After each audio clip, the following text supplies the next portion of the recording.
Welcome to my Ironman episode number 6, and I am yet again back at the Uncommon Gem Rocks at Outcred going for 53 crafting. This is because with that crafting level, I'll be able to make my own fishing urns, which I can start doing fly fishing to level up a little quicker, because I would like to do barbarian fishing for my agility experience, because I don't want to train agility the old method. But before any of that, I'll teleport to Verok. And to start off this video, I do have 1148 total level and 109 quest points. In this video, I'll try to work on my defense, as it is only level 50, and I'm going to try to make my way to Ferment Trials, complete that quest if I can kill the NPC with no weapons, which might be an issue. I'm not sure how I'll actually do that, but when I have that, I'll be able to wear that skeletal armor, I believe it's called. But let's make our way to May. Reclaim. There we go. Now let's roll this magical dice for money. Okay, drop another. And let's see, 250k with the black plate skirt H5. For those that are doing Dragon Slayer quest while you are talking to Warmbrain, get the option to kill him, and you'll say, yeah right, you can't kill me, he's in jail. And then all you have to do is just attack him, and he drops it. And then drop an item of your own, pick it up, and make sure area loot is enabled. If you don't know how to enable it, go to the settings, the gameplay, scroll all the way down to item drops, and then checkmark the use loot inventory. That way you save yourself 10,000 coins and a law rune. And now, back to the quest I go. Time to make our way to Canor with the Captain Ned. And then this is probably the only cutscene you'll ever see that I include in a video, because this one is like an iconic one. It's the first time ever that the free-to-play sees a dragon in a quest related. And it actually looks pretty good, the model of the dragon too. The boat does need some work, but I mean, other than that, it's pretty good. And then we crash into the island. Elvarg the dragon is level 63, and there is actually kind of not a safe spot, but where I'm at, the dragon will not be able to melee you, which means you can just pray magic, and then you should be able to do it with Salmon. I just need to wait until I actually hit the boss. Come on. Oh, I ran out of prayer. Come on, it's just one hit.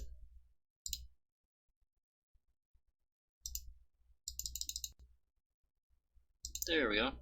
And now, since we killed the dragon, you will now decapitate it.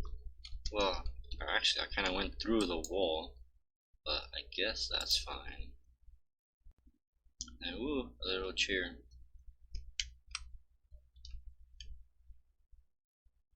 And then that's it for this part.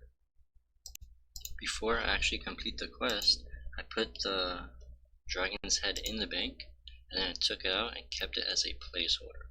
This is just because, I mean, it looks cool, and then you will never ever get it again.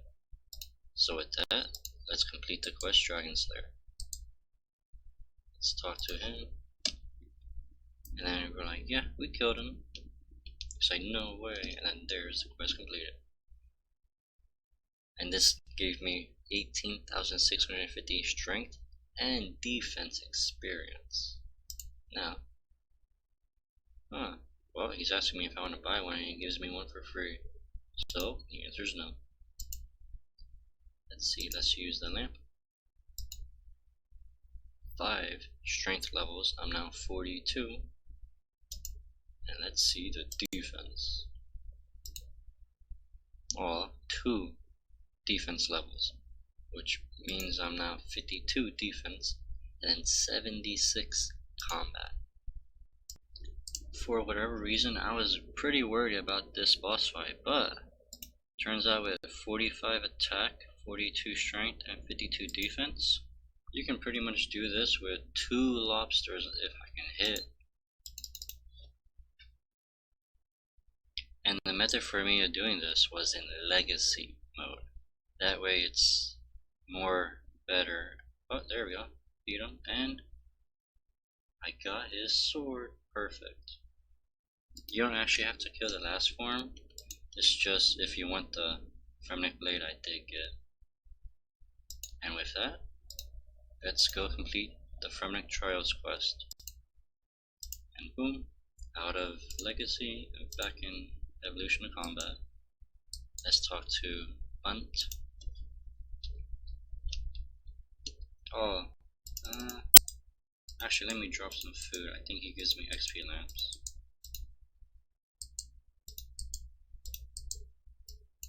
Here we go. What's the wrong one? Here we go. Now we talk to him. We got all the votes, and there we go. Perfect. The Fremnik Trials quest is completed. Blah blah. Okay, now gotta claim all these lamps now. Okay, you can just spam the one button. That works.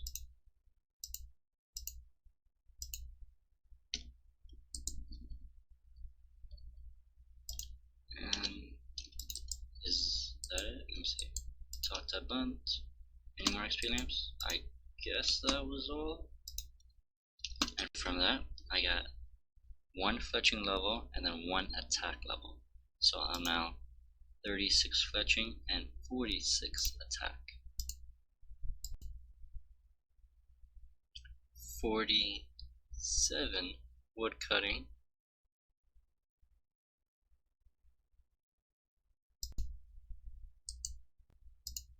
This should be, there we go, 57 mining.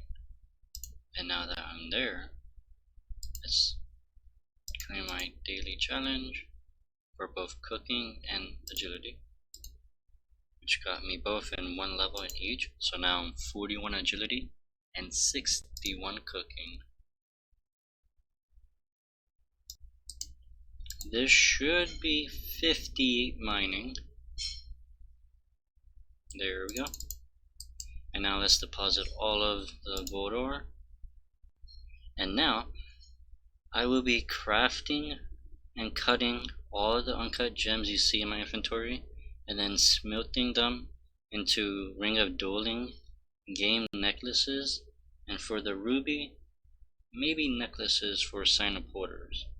But I'm 43 smithing and 45 crafting, so let's see what it gets me to in the next clip. These last 2 sapphire necklaces, I finally finished crafting, which I actually had to do some more mining for gold bars, which did give me to 60 smithing, 44 smithing, and then 57 crafting. Now the reason why I made necklaces is that I plan to use these for sign of porters. And then for some of the sapphire necklaces, I'll probably make like 30 or 50 games necklace. That way I have a good amount of teleports. From crafting all those emerald necklaces, I was able to make my first ever sign of porter. So now I'll be able to power level hunter even quicker and possibly go for maybe 46 or 50. You'll have to see if I enjoy it or not. And with this trap right here, I will get 30 hunter. And I will say these porters are so good. I don't need to really bank for them, and I'll need them for future summoning.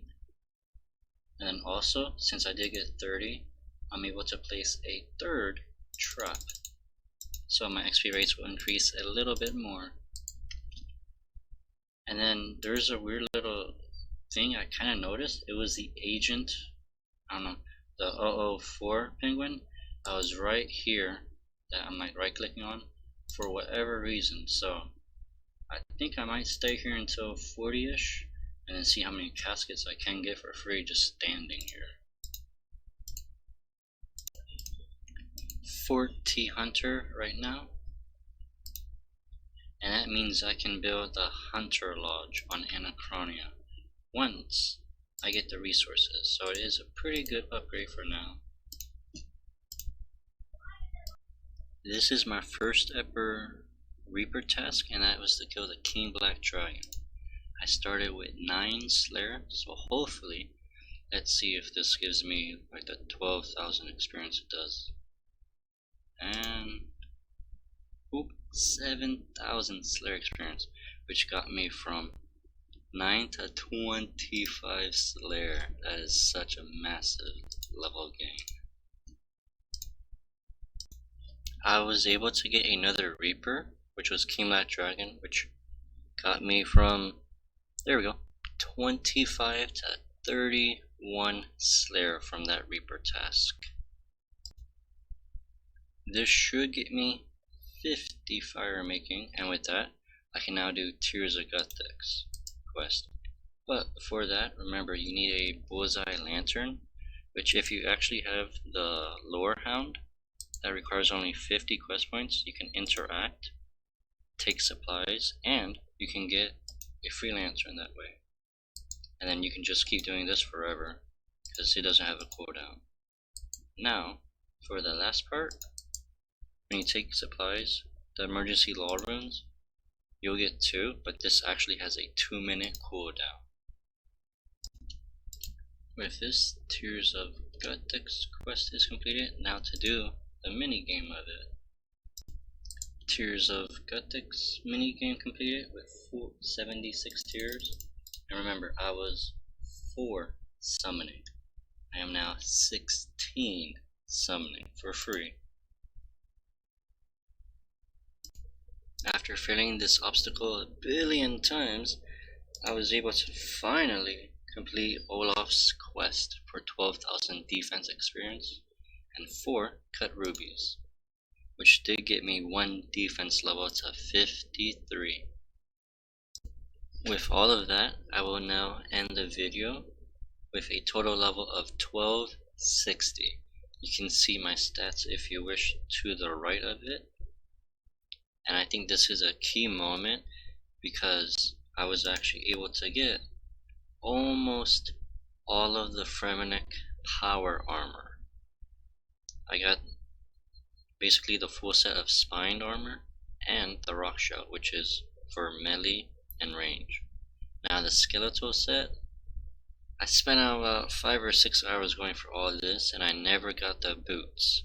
So I might just skip those, I'm not too sure. And then also I did end up with 116 quest points. Thank you all so much for watching this episode and enjoy the rest of your day.